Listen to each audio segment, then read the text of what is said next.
there is a 30-second delay, guys. So just keep that in mind as we're listening to this. Again, huge number of attendees. Thank you everyone for attending. Hopefully everyone got to see the keynote this morning. That was sort of interesting. You don't see a lot of relatively young soon-to-be astronaut type, and to give his modern perspective of, again, when he came back and said that one of his first I guess jets or whatever you want to say was the F-18.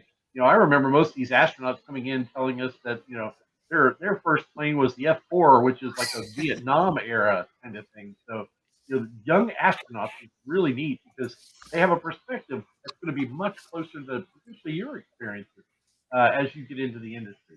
Whether or not you're an astronaut, et cetera, some of you will be. Who knows? Probably a lot more of you guys percentage-wise than certainly my generation and most of us here on the presenters board, except for Drew. I'm going to give a quick introduction to everybody. Right now we have myself. My name is Andrew Berger. I am the Vice President of the Experimental Sounding Rocket Association. I am also the Launch Director for the Spaceport America Cup. And also with us, I am not an expert in hybrids or liquids. I certainly go out and spend a lot of money to hire these really, really amazing experts. To come in. How much money is that? A lot. Good. Checks in the mail, Rick.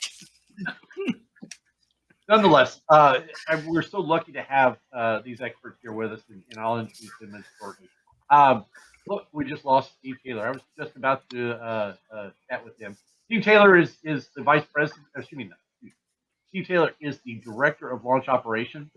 He's basically responsible for all launch operations. So he's the guy on the ground ensuring that your student teams are capable of proceeding through range safety inspections, out to the pads, through the launch itself, and the recovery process. And so he basically has a fairly significant task to manage, and we appreciate all the support he's given us. He's back. Now Steve's back after I just finished introducing him. Okay. And by the way, again, I say the same joke every single event. When Steve first joined us, he had a full head of hair, so start that in there. So I will kick off with our newest lead, young man named Drew Nickel, who is out of the University of Tennessee, Knoxville, an amazing team that's out there.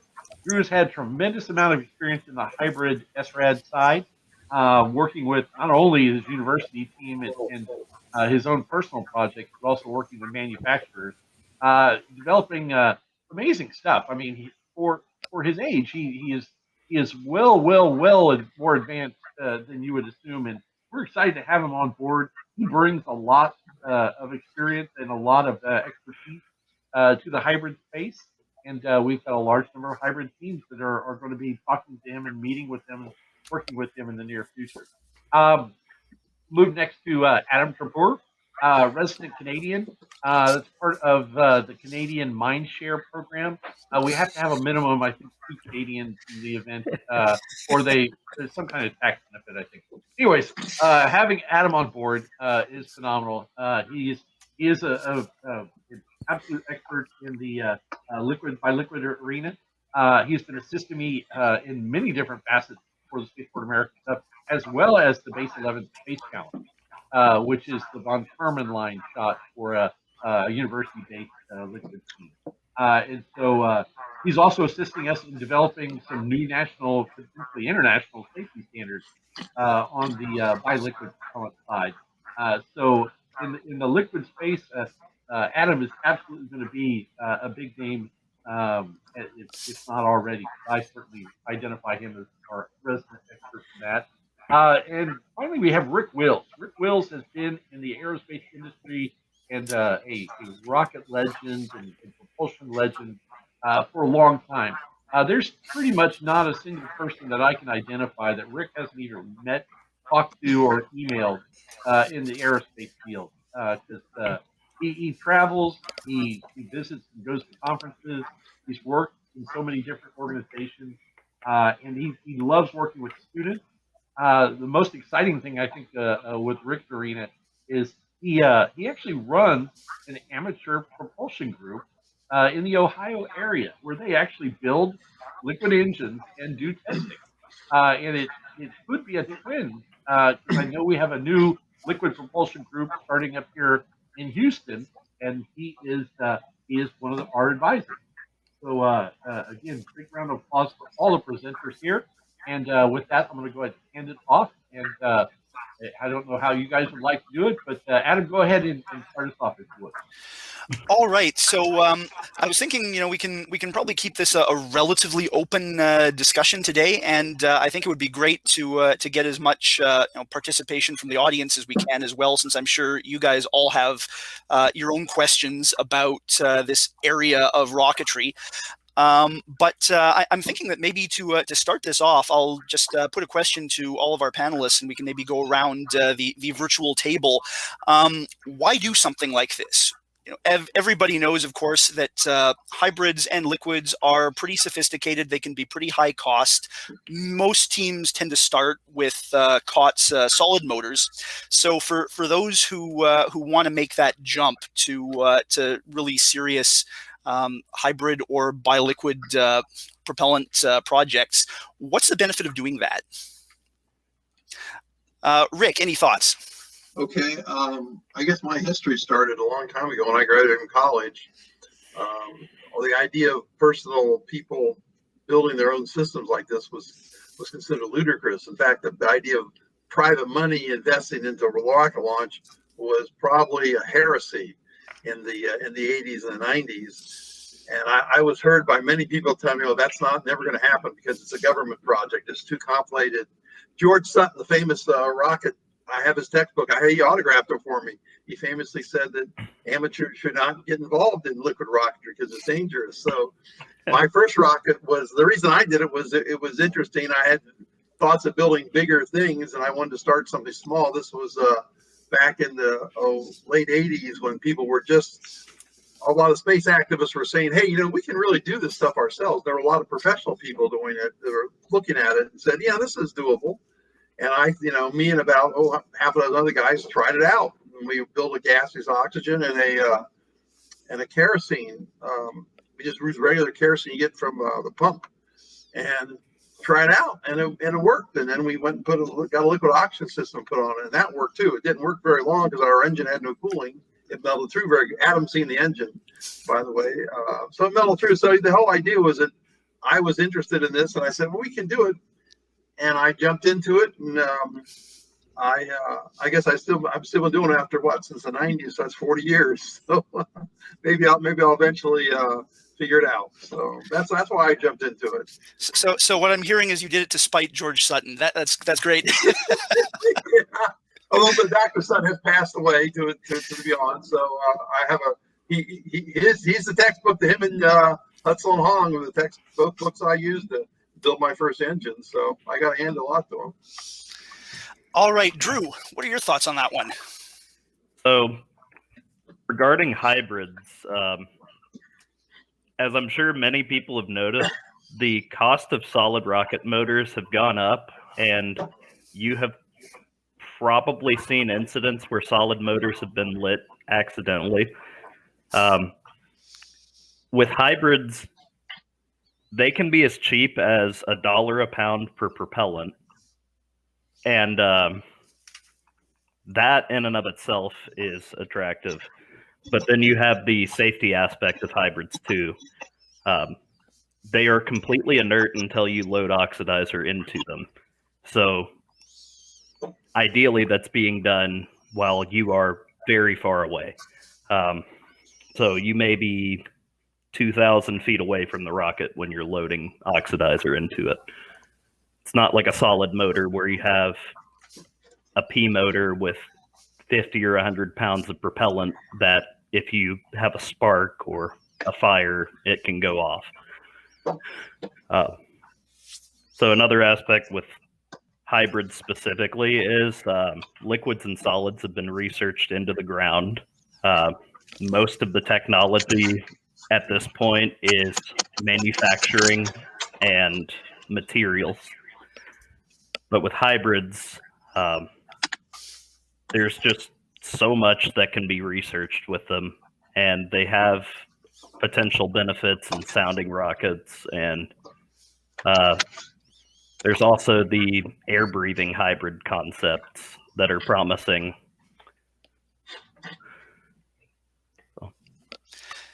Yeah, no, that's a good point, and I think you touched on something that is important to remember, because in engineering, everything comes with its sets of trade-offs, right? So in the case of hybrids or liquids, particularly liquids, but to some degree both, you do have greater complexity than with a solid motor.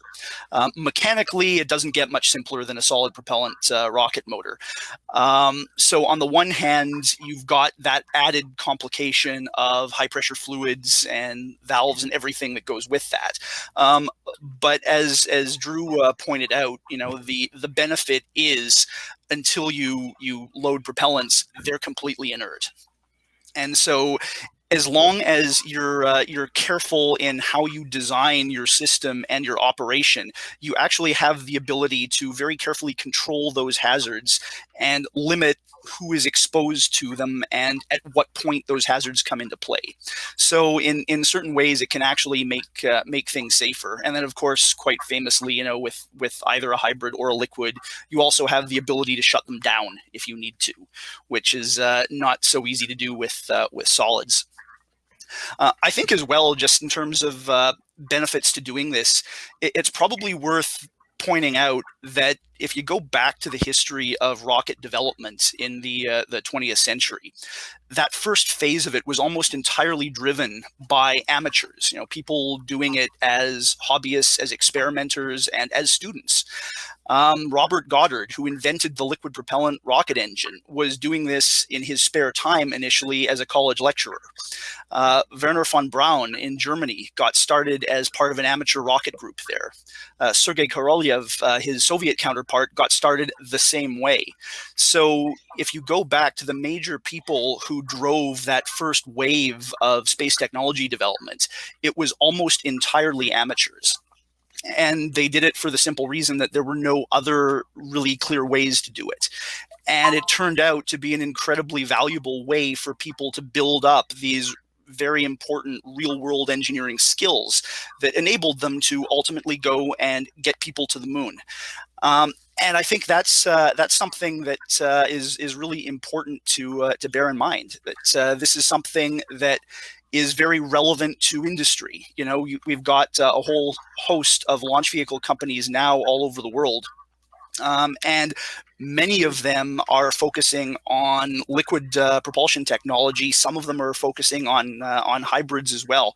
So if you want to build up these kinds of really complex systems engineering skills that are actually relevant to the major developments in this industry internationally, I think it can be a very valuable way to get into it. So what are some of the challenges of this? What makes these kinds of propulsion systems so difficult, and what are some of the major difficulties that students or anybody else wanting to jump into a project like this ought to be aware of? Rick, we'll go back to you again. Sure. Adam and I were just speaking about this a little while ago. First thing that's going to hit a lot of people up is the cost. It's one of the reasons solids are so attractive is they're fairly inexpensive. Drew was right, though. Solids are getting more expensive as time goes on. And the price of the liquid, particularly nitrous, it's only, I'm paying like $8 a pound. I don't know what he pays. In Dayton, Ohio, it's $8 a pound at, below 20, 30 pounds of propellant. And that's a fairly reasonable price. Liquid oxygen, you got to buy it by the doer, but it's still pretty cheap. Kerosene's still fairly cheap. So from that aspect, to make all the thing work, it's still expensive. The hardware is expensive. The cleaning is expensive. The design's a little more challenging. The manufacturing is more demanding. To do a liquid rocket, you probably need. I have a mill and a lathe in my own shop, a grinder, and I wish I had a welder, but that's the kind of stuff you need to make this stuff work. You have to have a fairly good range of tools. So if you get into it, you got to realize it's going to take a while, and you're going to have to build up some capacity.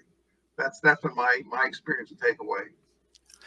Yeah, and I think that students in a lot of ways are kind of changing the game on this one a bit, because usually you will have access to workspaces at your universities. You probably have access to machine shops and the kinds of equipment and facilities that many individuals might not. So in certain ways, you're pretty well equipped to tackle these kinds of things. But as Rick says, there is definitely cost to it, and there's certainly a lot of complexity there as well. Drew, your thoughts? So, regarding hybrids, the complexity of hybrids is lower than liquids. It's obviously a lot more difficult to get started in hybrids than, say, a solid motor. If you're looking to get into liquids, a hybrid is a good stepping stone because you can figure out all the plumbing, all the oxygen cleaning procedures. Then you can sort of get a taste of what it's like to work with a liquid rocket, where you only have one valve, you only have one working fluid. It's just a really easy stepping stone into liquid rockets. Yeah, that's a good point. I sometimes joke that you can think of a liquid rocket as a hybrid where you've pre-liquefied the fuel and just put it in a tank. So it does give you that opportunity to figure out what, in a lot of ways, is the most challenging part, which is the oxidizer side of the system, and typically also all the test infrastructure that goes with it. And in my experience, that's actually one of the really important things to bear in mind if you're jumping into this. Very quickly, you'll find that the actual engine itself is a comparatively minor part of the entire project. It's the propellant feed system, the test stand, the instrumentation and controls. All of those things can end up being really major investments and a lot of work. And so one of the things that I like to recommend is, if you are doing something like this, try to think long term. Think about where you actually want to go with this, because a certain amount of your costs when you do this initially are going to be potentially long-term investments. If you're building a data acquisition system, for example, that could be very useful for both a small engine, but also a much larger one. And if you're starting with a hybrid, that data acquisition and control system could be something that you adapt as you go forward, and maybe try to take on a liquid project. So if you've got a longer term goal, then that can sometimes give you that rationale for spending a bit of money up front to think long term and make sure that you're buying equipment that's going to serve you for a long time to come, rather than just being like a one-off project, because liquids in particular don't tend to lend themselves well to just a really quick and dirty project that you throw together. Just given all the stuff that goes into it, it's usually a good idea, I think, to have that kind of longer term goal that you can sort of incrementally build towards. I can just toss a couple little tidbits in there. Again, yeah. I am not a builder of hybrids or liquids. I am learning as we speak. But I can tell you about my experience working with student teams. And I can tell you point blank, and Drew nailed this, and it's very important that we get this point across. If your team is continuing to launch in the cost 10K category, or maybe even moving up into the 30K category, that's great. That's a good stepping stone to make, going from the smaller commercial motor solids to the larger commercial solids, with the goal and the idea generally of, hey, we'd like to progress potentially into the hybrids and then eventually get into liquids. A very, very good progression. Not going to happen overnight. One of the key pieces I can tell all of you is, if you're looking at trying to get into the hybrid, don't automatically start looking at building the biggest hybrid you can possibly find. That is the worst thing you can do. The bigger your test motor is, the more expensive it is when it blows up. And the harder it is to replace it. I can tell you a great example at Rice University. They started out with 38 millimeter hybrids. And the great thing with them is they would go out to a test stand for a whole day. They would have 8 to 10 hybrid tests run. And they'd have 3 or 4 different engines, combustion chamber areas, ready to go. They'd have fuel cells. They could do 10 tests in one day. and take all the results back and all the data. If they had a CATO or some type of event, they could just move right on to the next motor casing and everything would be fine. If you start with a 98 millimeter or something, significantly large, you're not going to have the money or funding or even skills. You will likely blow a couple of those up. Keep them small, keep them under control, and it'll also manage your finances much, much better. Now, Drew here has got some experience, and I want him to answer as soon as I finish this. The big difference between the solids, hybrids, and liquids. In the solids arena, we have commercial motors. We have multiple vendors that sell tested, capable, full-scale, all the way up to O-class impulse that you buy, you put together, and you're off and running. You really don't have to have a full understanding of what's going on. In the hybrid space, there are some commercial vendors that are out there. We don't see a lot of commercial hybrids at the event, and that will likely change it in the future. But look at purchasing, maybe securing a small contrail hybrid, just for the experience of setting it up, getting the plumbing going, getting your ground support equipment running, understanding the basics of the nitrous flow. Then start looking at designing your own custom system. Too many teams like jumping these steps, and when they do, it just causes confusion, frustration, and failure. And so recommending that. So Drew, give us your feedback. Who you've worked with, I think, Contrail pretty closely. Yeah. So I've been working with Tom at Contrail Rockets since 2016, I believe. So getting started in hybrids, it is essential that you have a hybrid that works for you to start understanding it. If you just jump into development of a hybrid, you're having to concurrently develop ground support, the motor, and if there's an issue somewhere in between, it's just not going to work. So if you buy a commercial hybrid motor and develop ground support for it, then you can show that your ground support works before you develop a new motor. When I first got started in hybrids, we purchased a 38 millimeter contrail motor, and we were firing it anywhere from 1 to 3 times a day when we'd go out, and that's where the vast majority of my testing came from.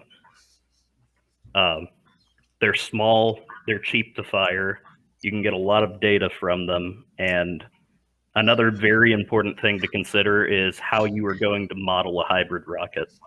Because with a liquid rocket, you can largely control the flow rates of the fuel and oxidizer by controlling the pressure in the tanks. With hybrids, you're normally running it as a self-pressurized system. So you have constantly changing nitrous oxide properties. You have a drop in pressure that is not constant or linear. So you're going from a liquid phase where it is roughly linear to a vapor phase where it's kind of an exponential drop in pressure.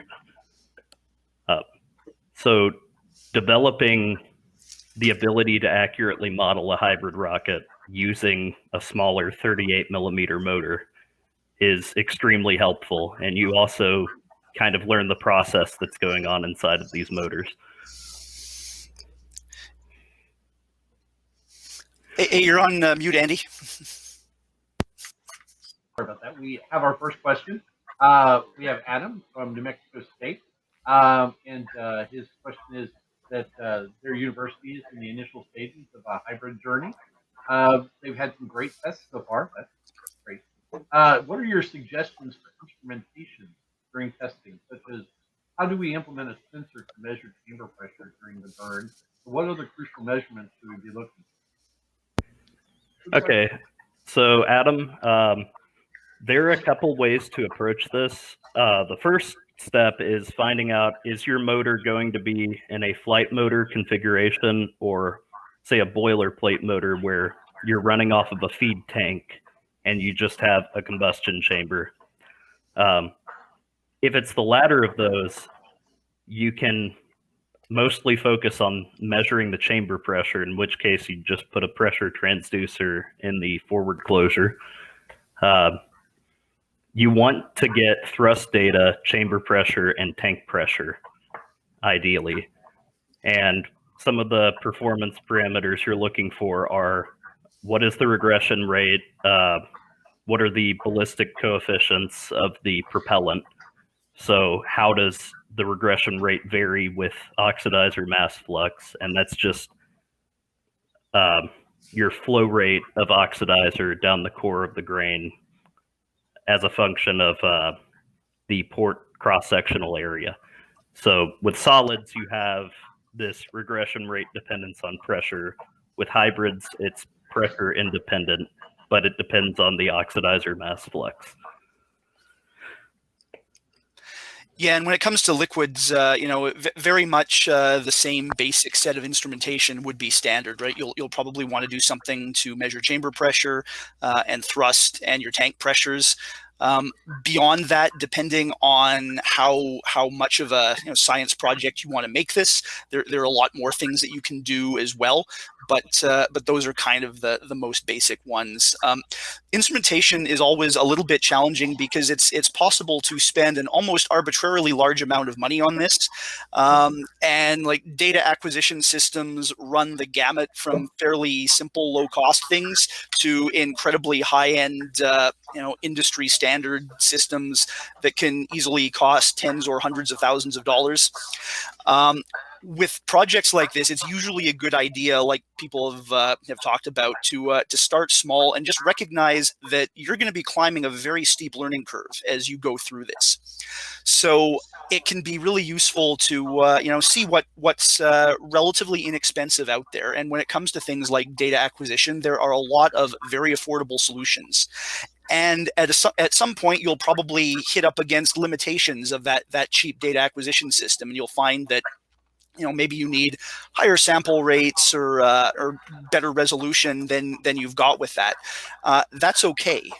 Going through that gives you the chance to have that experience and start understanding how real data acquisition systems and instrumentation work, so that as you progress, you can make smarter choices about what you're really going to need for the engine that you're trying to build.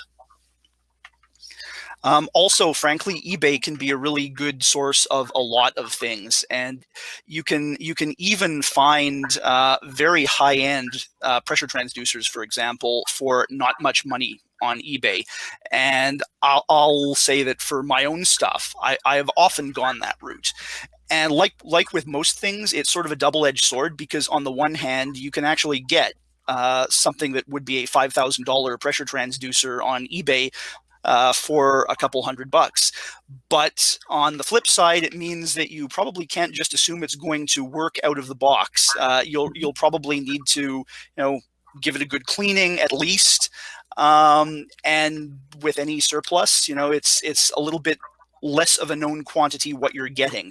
So going that route, and this sort of applies to almost any component you could want to use in such systems. If you want to get things surplus, it means that you're going to have a much more involved project to figure out how that new secondhand component you got actually works, how to take it apart and clean it and do all of those things.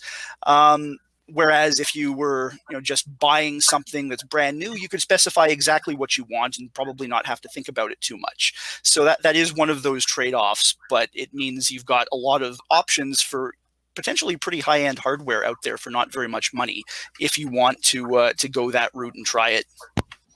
Adam, there's one advantage we have today is that you can get automotive grade pressure transducers that are excellent for rocketry for under $100, 1,000, 1,500, 2,000 psi pressure transducers that are very, very good. They're all 0 to 5 volts. You just plug them right into your data acquisition systems that are 5 volt. So you have to be all data acquisitions have 5 volts. So yeah, the cost of instrumentation once was expensive. Like Adam and I have seen the expensive stuff, but with modern automotive technology that's extremely reliable, extremely robust, it works pretty. On my test stand, all my pressure transducers probably under 120 bucks, and they're within they're 1%ers. So one of them is actually a 1/4%er. It's a little more expensive, but yeah, those sort of qualification, those sort of specifications are are very affordable today. Now, given the pandemic, that may be a year for that stuff to catch up. Generally, they're out there. The DigiKey or Newark Electronics are a good place to start. Hey, Rick, do you mind if I chime in on that? Sure. So being a data analyst, which is my full-time job, one thing that's important is you realize that you don't need a load cell that is accurate to 0.01% or a pressure transducer that's accurate to the same. When you're analyzing data, you should think about it like, how repeatable is my motor? If you have a motor that can repeat within that level of accuracy, then yes, go and spend $1,000 on a pressure transducer. But for most of the motors that we work with, you may be repeating within 5%. So I'm going to throw a link in the chat to a pressure transducer I have previously used. It's $22, and the accuracy on it is, I believe, 1.5% full scale range. They have a couple different pressure ratings, and you want to get right above what your maximum expected pressure is, just so you don't have additional aliasing error. Yeah, that's a really good point, and I think to maybe extend that a bit, it's always important to remember that instrumentation, if you want to do it right, can't be an afterthought. A pressure transducer isn't just something that you slap into whatever location you want to measure the pressure at. There is a certain science to how you actually design and install instrumentation in order to make sure that the thing that you think you're measuring is what you're actually measuring, because it's very easy to find that you get weird artifacts in your data based on how you've installed your transducer.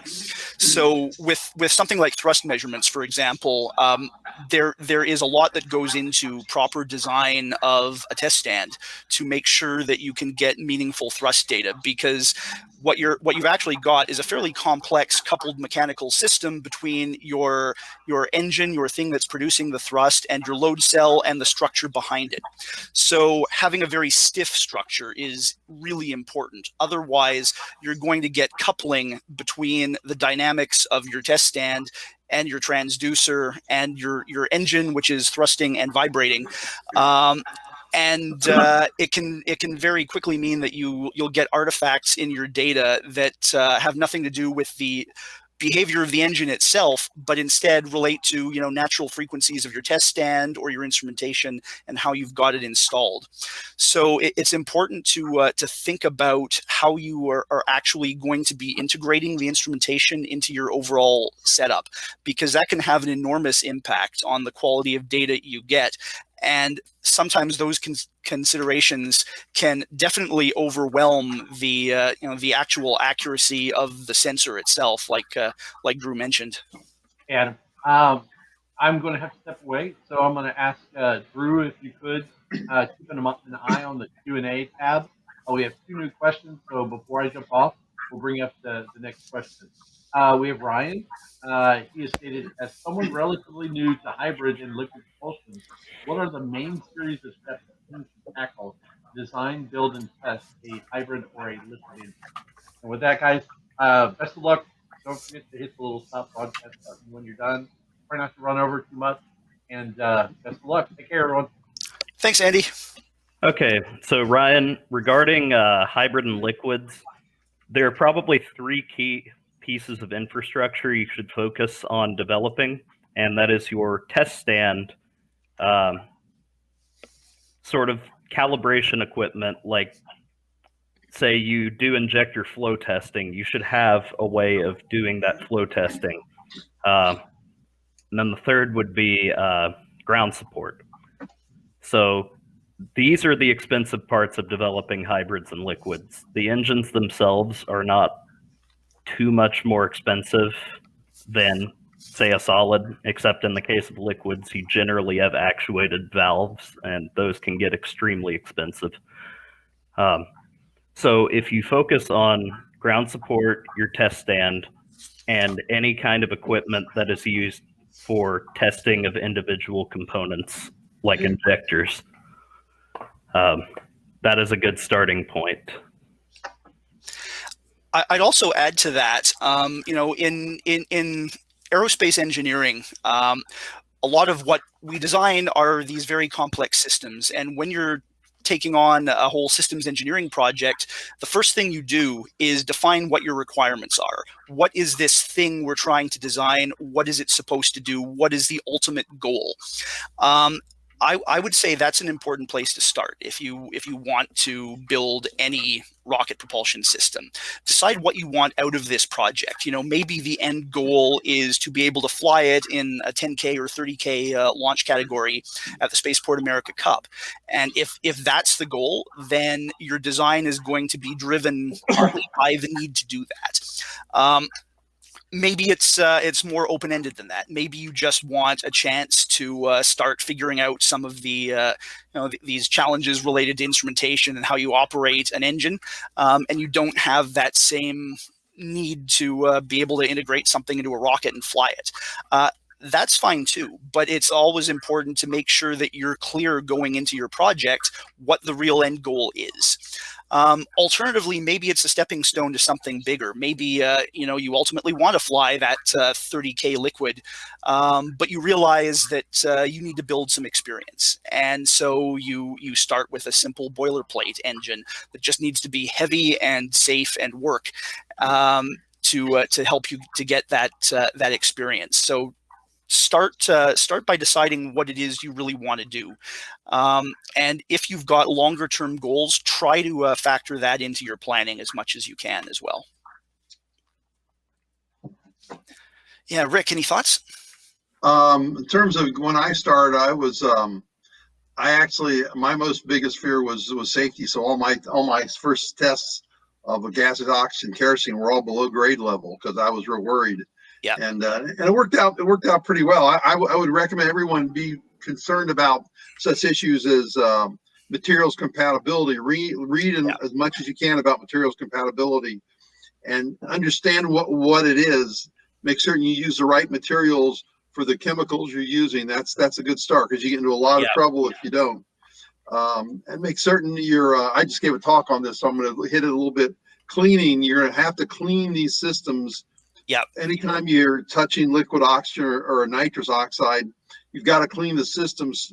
So nitrous oxide is not like contamination; it will explode, and you have to be careful about that. So it's not going to happen a lot, but if as long as you're clean and you're religiously and disciplined about how you clean it and how you maintain it, you'll do very well. You can't get sloppy with that stuff because it'll bite you. That's why people want to be way far away from it when you load it, because that and nitrous particularly, if it has a little problem with the contamination, it can just self detonate. So I just want to be aware of that. Learn as much as you can about those sort of things, cleaning and compatibility, materials compatibility. A lot of stuff on the internet that's very good. Some of the stuff may date back to the 90s and 2000s. It's still good stuff. Yeah, that's a really important point, and allow me to really emphasize that as well. And remember also that when you're testing a rocket engine, rocket engines sometimes blow up. And that's not unique to student or amateur projects. That happens to the professionals as well. So it's always important to think about how things can fail, because sooner or later they absolutely will. And the purpose of static testing a rocket engine really is to give it a safe opportunity to do that in a situation where nobody is going to be endangered if that happens. So it's always important, I think, when you're approaching something like this, to try to understand what the worst case scenarios might be and make sure that nobody is going to be exposed to any serious hazards if that happens. So finding a good place to test is really, really critical if you're trying to do this. If you're firing a hybrid or a liquid of any serious size, you're probably not going to be able to do that in the middle of a downtown university campus, for example. So finding a place that's nice and remote where you can get a long way away from the dangerous stuff is really important. And it's important not to make that like an afterthought, right? Where you focus on designing the engine and then we'll figure out where to test this later on. Figure that out right up front, because that might also dictate how big of an engine you want to build. If you don't have access to anywhere you can safely test it, then that's a pretty big constraint that you've got to keep in mind. But yeah, I'll always think about how things will go wrong and make sure that you're careful that any failures don't propagate and cause an even worse situation. So if you've got an engine that explodes on the test stand, ask yourself what's going to happen. Do you have a whole bunch of high pressure gas cylinders nearby that could get compromised if they get riddled with shrapnel from an exploding engine? If so, that would make a bad situation much worse. So you want to try to ensure that you've got some protection between any fragile things and the area of concern, so that you don't need to worry about one failure leading to a much worse one. So learning about those things, and I see Drew just posted a link to the Aspire Space website. They've got a lot of really good resources on many of these things, and in particular the safety considerations with nitrous oxide. So I would strongly recommend checking that one out as well. There's a lot of good stuff there, and always be creative when you think about how things are going to fail, because rockets are great at finding really bizarre and sometimes counterintuitive ways to fail or to have one thing lead to worse things. So it's good to make sure that you're aware of that and thinking carefully about how that could progress.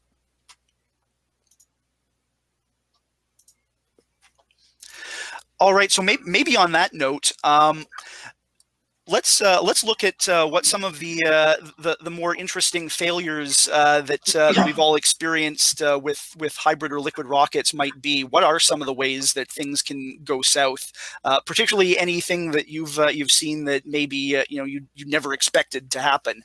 Because I find there can be a lot of really useful lessons in past experience like that. Rick, any? Real quick, to my first pure bipropellant gas is oxygen, or no, it was liquid oxygen and kerosene. It was just a lump of steel. It was my first engine we made, and we didn't think it would burn through as quick as it did, and it burned through in 3 seconds. And I've got the engine, and about 3 years later, or about 2 years later, we started to work on composite engines. And those worked pretty well. And the first 3 engines we put up the walls weren't thick enough. When we start up, they blew apart. So my first 4 shots were not all off nominal. And finally when we made the composite nozzle right, it was thick enough, heavy enough. It absorbed the heat for 10 seconds. And it was, in fact, I've got a few of them sitting around we got left over. So those, prepare for the first time you stack this stuff up, something's going to happen you didn't plan on. So be safe. Drew, what do you think? Sorry, my mic was off. So there are a lot of interesting failures that happen when you work with nitrous oxide in particular. So one thing to note is that, as Adam mentioned before, and also Rick, that nitrous oxide can be kind of explosive. Yeah. So this can manifest in a couple of ways. There's also the issue where it is a saturated liquid vapor mixture, which means that under pressure it is a liquid, and there's also vapor that is pressurizing it. And when you have a material like this, if you completely liquid fill a pressure vessel and it warms up even slightly, the density is very sensitive to temperature, and the liquid will decrease in density, and because it's incompressible, it will pop anything that you put it in. So you should absolutely have headspace in a pressure vessel that contains nitrous oxide, or really any liquid. So I have a video of a good test and a video of a bad test. And the bad test was a combination of a couple of issues, but one of the biggest ones was that it was completely liquid full. So a typical hybrid test, you will see something like this. And there's no audio on this, so just simple, short blowdown test. This is what happens when your tank is completely liquid filled.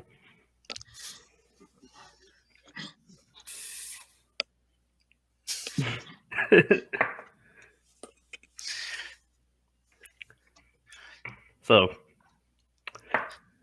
notice the nice steel plate that he's got backing the test stand there for just such an occasion.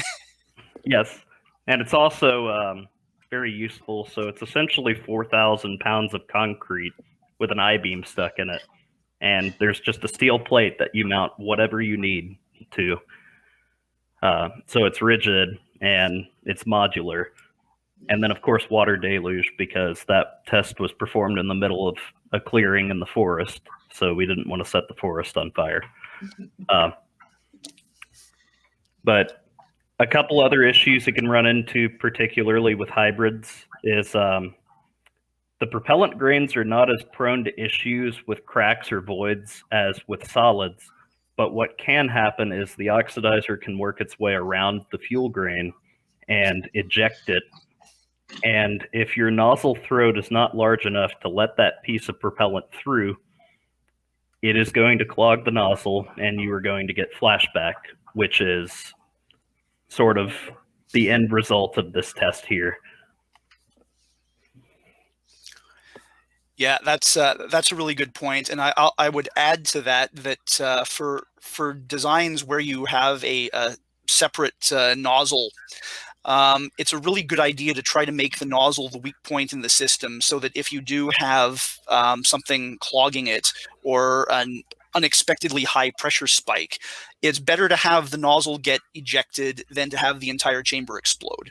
So if you've got a nozzle with some sort of a retainer holding it in, try to size that retainer to be the weak point so that it'll kind of act as a safety relief valve if it comes down to it. With cryogenic oxidizers, of course, you run into a whole lot of really interesting considerations as well. Drew talked about how important it is to make sure you've got a vapor space so that liquid can expand, and that's true of any liquid. And so in rocket tanks, they'll refer to something called the ullage volume, and that refers to the amount of empty space that's left in a tank to give the liquid room to expand without hydraulically bursting the tank.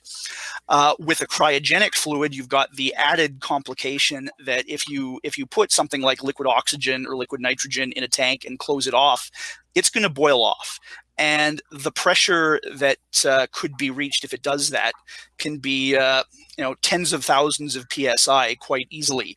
So it's always important to ensure, if you're working with a cryogenic fluid, that you either don't have any completely trapped spaces where boiled off cryogen wouldn't have anywhere to go, or you make sure to use relief valves on any areas like that so that it can get safely vented. The other thing with anything that gets cold is it can be a real challenge for valves and actuators. And there was one really good example of this with a company called Amrock, which was an entrepreneurial hybrid rocket engine maker in the late 80s and 90s. And they were working on a liquid oxygen based hybrid engine, and they had done a bunch of testing on their hybrid in the Mojave Desert where you had 0% humidity. They then went to try and do a test launch at, I think it was Vandenberg Air Force Base. Now, Vandenberg is coastal, so the humidity can be fairly high. What happened while the rocket was sitting there on the launch pad was moist air kind of worked its way into the combustion chamber, and through the injector, and at the top end of it, there was a ball valve that was their main liquid oxygen valve. That humid air started icing up on the exposed surface of the ball valve, and so when they tried to launch it, that ice caused the valve to stick. It opened part way, but not all the way, just enough to start dumping liquid oxygen through the chamber and leading to a very big fire that didn't actually produce enough thrust for it to take off. So the rocket ended up sitting there on the pad and burning. And I think that that whole incident also scared investors away afterwards. And AMROC didn't really last too much longer after that happened. And this was something that they had never seen before because they had done all their testing in a place where humidity wasn't an issue. So when you've got things that are cold and the potential for moisture, it's always important to think about what that could do, because sometimes it can be pretty significant. Makes me feel old. I actually met the guy that was ran AMROC. Oh wow! I'm sure you've got a lot of great stories there, Rick. I know, it was great. He showed me that video. Yeah, it was. They were the wrong place, the wrong time. So yeah, for a lot of things. Another thing to emphasize is whenever you're working with a fluid system on a rocket, one of the basic series of tests you're probably going to want to do are flow tests. So typically you'll flow something like water or something inert in place of a propellant to start characterizing the flow rates and pressure drops in your system. It's easy to think that a test like that is comparatively safe because, after all, you're not using flammable fluids or oxidizers. But it's always important to think about what hazards might still be present. And whenever you're doing a flow test involving high pressures, those are really, really major hazards. So never assume that what you're doing is safe just because it doesn't involve things actually burning. Because there can still be an awful lot of hazards there. And it's, I think, worth pointing out that there was a major failure during the early development of Spaceship Two, where a cold flow test using nitrous oxide led to a very big explosion that killed 3 people. And people were a little bit taken aback that happened because, after all, they weren't trying to ignite anything, but the tank failed, and a number of people were too close when that happened. So always remember that whenever you've got any high pressure sources, there are a lot of really big hazards there. So don't think that just because you're not trying to actually fire a rocket engine, the system is safe.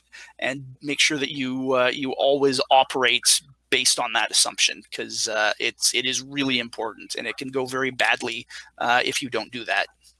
Continuing off what Adam said, design your motor around safety. Design your test facilities around safety. Yeah. The easiest way to ensure that you are safe if something goes wrong is you are not near it. Yeah. So with water flow testing, you're going to be dealing with high pressure systems. Find a way to do this testing remotely. Don't test with nitrous oxide. Ever. Use some kind of suitable proxy fluid. CO2 can work, yeah, but you can also get ice buildup. Rick could probably explain that a bit better. This happened to me recently. You see, tried to run CO2 through a nitrous system, and we tried to vent it. It just became dry ice. So you have to design a system when you're using CO2 as a simulator a little differently, because you have to realize when you make dry ice, CO2 canister into the air and expansion freezes it. So that happens. Yep. And another thing, My professor, when I was a student participating in IREC, always told us it is not if the rocket is going to explode, it's when. Yeah. So you always start with that assumption that everything could go wrong, and then after it goes right, you write a cool paper about it. Yeah, that's a really important assumption with anything like this. And I mean, the good news is you're not the first people to try to build a hybrid or a liquid rocket engine. There's a lot of info out there and a lot of accumulated experience of what can go wrong. So if you want to jump into something like this, spend a little bit of time doing some research. Look at other people who have done something similar and what they found. You know, talk to folks like us, because there are plenty of lessons in history from people who tried a lot of really interesting things, and sometimes they worked really well, and sometimes they went spectacularly badly. So it's helpful to try not to make the same mistakes that other people have made, to the extent that you can, and recognize that those are always going to be pitfalls when you're doing something like this. So learn as much as you can as you start doing it. Well, it looks like we got about 1 minute left. So, Drew, you want to close with something? So I'm not sure about the other guys wanting you to blow up their emails with questions, but I can always be reached by email. So if you have any more questions, I would be happy to talk with you after this is over. So my email is hybridlead@ezrarocket.org. I'll put it in the chat.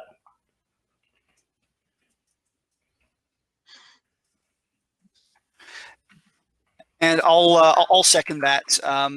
If any questions related to liquids in particular, you can let me know. There's my email. So yeah, I put mine in there too. So yeah, if you got a question about hybrids or liquids, give one of us an email. We can get, if we can't give you the answer, we can point a direction where you can get it. Or at least make sure that we call your attention to things that might be important to think about. Yeah. So I think Bill Dieslin, is that how you say his last name? Dieslin, I think. Dieslin. So he said it best when he said that getting into hybrids and liquids is like drinking from a fire hose. Yep. So there's a lot of stuff to cover, and if this presentation lasted 2 days, I'm sure we could not cover all of it. No. Hopefully, we've at least been able to give you a general flavor of some of the things that you might be walking into as you take on projects like this. So, good luck, stay safe, and reach out anytime if you've got questions. Right. Everybody stay safe. Yeah. Yep. All right. Thanks, everybody. All right. Take care, everybody. Be safe. Bye-bye. Okay.